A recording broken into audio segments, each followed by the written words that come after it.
Vijayawada Bhavanipuram Zorzi Nagar లో ఇల్లు కోల్పోయిన బాధిత కుటుంబాలను వైఎస్ఆర్సీపీ అధినేత మాజీ ముఖ్యమంత్రి వైఎస్ జగన్మోహన్ రెడ్డి పరామర్శించారు. మొత్తం 42 బాధిత కుటుంబాలు తమ గోడును ఆయనకు చెప్పుకున్నాయి. తమకు జరిగిన అన్యాయాన్ని వివరించడంతో పాటు కూల్చివేతకు సంబంధించిన ఫోటోలను బాధితులు వైఎస్ జగన్ కు చూపించారు. సుప్రీంకోర్టుకు సంబంధించి డిసెంబర్ 31వ తారీఖు వరకు ఈ 42 కుటుంబాలకు సుప్రీంకోర్టు ఊరటనిచ్చింది. డిసెంబర్ 31వ తారీఖు వరకు సుప్రీంకోర్టులో ఊరట పొందిన ఈ కేసులో ఈ 42 కుటుంబాలు ఓవైపున సుప్రీంకోర్టులో కేసు పెండింగ్ ఉండగానే 31వ తారీఖు వరకు ఊరట ఉండగానే ఇక్కడ పోలీసులను అడ్డు పెట్టుకొని ఏకంగా 210 మంది పోలీసులు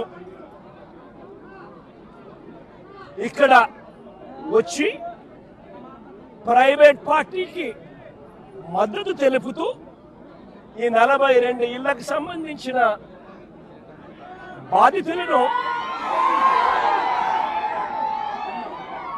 నిర్దాక్షిణ్యంగా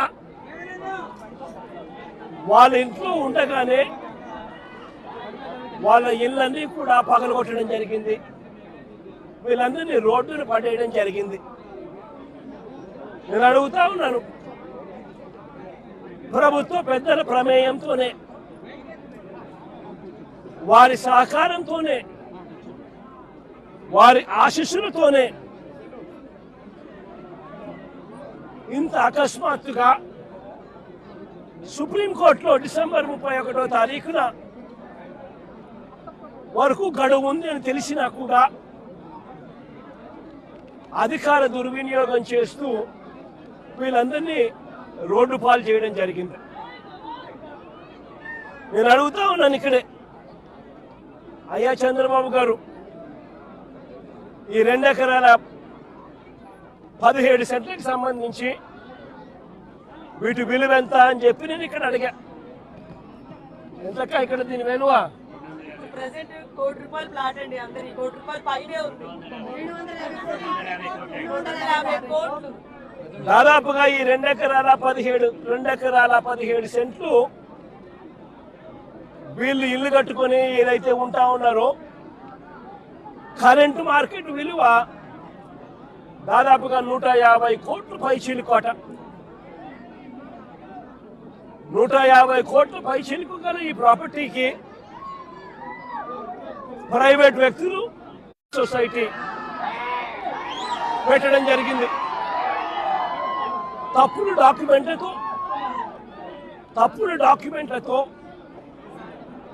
2016లో 1981 డేట్తో ఒక తప్పుడు సొసైటీ క్రియేట్ చేసి మొత్తం డాక్యుమెంటేషన్ అంతా కూడా ఈ 150 కోట్ల ప్రాపర్టీని కాజేయడం కోసం అడుగులు పడ్డాయి.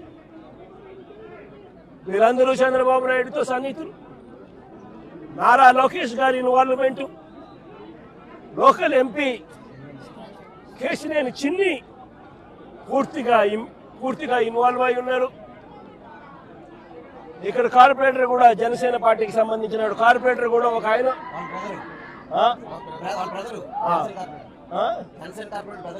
జనసేన కార్పొరేటర్ సంబంధించిన వాళ్ళ బ్రదర్ కూడా ఇన్వాల్వ్ అయి ఉన్నారు. ఇంతమంది కలిసి అధికార దుర్వినియోగం అనేది ఎలా ఉంటుందన్న దానికి నిదర్శనం ఇది. ఓవైపున కేసులున్నాయి, సుప్రీంకోర్టులో కేసు జరుగుతూ ఉంది. డిసెంబర్ 31వ తారీఖు వరకు వీళ్ళకి వెసులుబాటు ఉంది.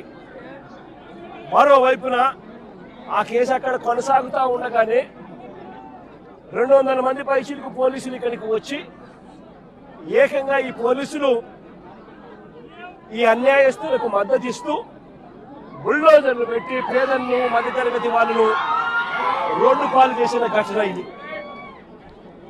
నేను అడుగుతా ఉన్నాను ఇక్కడే,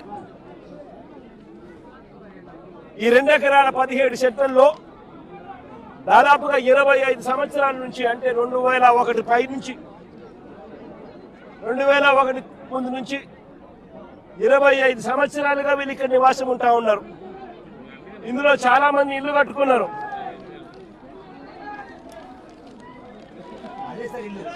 ఇందులో చాలా మంది ఇల్లు కట్టుకున్నారు. ఈ ఇంటికి సంబంధించి ఈ ఇళ్లకు సంబంధించి Vijayawada municipal corporation building plan approvals ఇచ్చినారు. విజయవాడ మున్సిపల్ కార్పొరేషన్ వారు బిల్డింగ్ ప్లాన్స్ అప్రూవల్ ఇచ్చినారు. ఈ ఇళ్లకు కరెంట్ కనెక్షన్ ఇచ్చినారు, డ్రైనేజ్ కనెక్షన్ ఇచ్చినారు. ఈ ఇంటికి అన్ని రకాల అనుమతులతో పాటు ప్లాన్ అప్రూవల్ చేసి విజయవాడ మున్సిపల్ కార్పొరేషన్ వాళ్ళు వీళ్ళు ఇల్లు కట్టుకుంటా ఉంటే ఇళ్ళకు కూడా ప్లాన్ అప్రూవల్ శాంక్షన్ చేసి స్టాంప్ వేసినారు. ఎన్నో సంవత్సరాలుగా వీళ్ళు ఈఎంఐలు కూడా కడతా ఉన్నారు. మరి నేను అడుగుతా ఉన్నా, స్థలం వేరొకరిదే అయితే రిజిస్ట్రేషన్ మీరు ఎలా చేయించారు అని అడుగుతా ఉన్నా. స్థలం వేరొకరిదే అయితే బిల్డింగ్ అప్రూవల్ ప్లాన్స్ ఎలా ఇచ్చారు అని అడుగుతా ఉన్నా. స్థలాలు వేరొకరివే అయితే ఈ ఇళ్లకు కరెంటు, డ్రైనేజు, ఇతర కనెక్షన్స్ అన్ని ఎలా ఇచ్చారు అని అడుగుతా ఉన్నా. వేరొకరిదే ఈ స్థలం అయితే వీటికి ఇక్కడ ఉన్న వాళ్లకు బ్యాంకు లోన్లు ఎలా ఇచ్చారు అని అడుగుతా ఉన్నా. రిజిస్ట్రేషన్లు చేశారు, బిల్డింగ్ ప్లాన్ అప్రూవల్స్ ఇచ్చారు, అన్ని రకాల పర్మిషన్స్ ఇచ్చినారు. చివరికి వీరికి బ్యాంకులు వాళ్ళు లోన్లు కూడా ఇచ్చాయి, వాళ్ళ డ్యూ డెలిజెన్స్ పూర్తి చేసి. మన ఇన్ని సవ్యంగా ఉన్నప్పుడు ఇది ఏ రకంగా గవర్నమెంట్ ముందుకు వచ్చి వీళ్ళకి ఎటువంటి న్యాయము చేయాలి అని కనీసం ఆలోచన కూడా లేకుండా, ఎటువంటి ముందస్తు నోటీసు కూడా ఇవ్వకుండా, వీళ్ళ ఇళ్లలో ఉండగానే 200 మంది పోలీసులు పైచిలకు వచ్చి ప్రైవేట్ వ్యక్తులకు మద్దతు ఇస్తూ పొక్లేర్లు పెట్టి, జేసీబీలు పెట్టి, బుల్డోజర్లు పెట్టి ఏకంగా బిల్డింగులు పగలగొట్టడం జరిగింది. నేను అడుగుతా ఉన్నాను,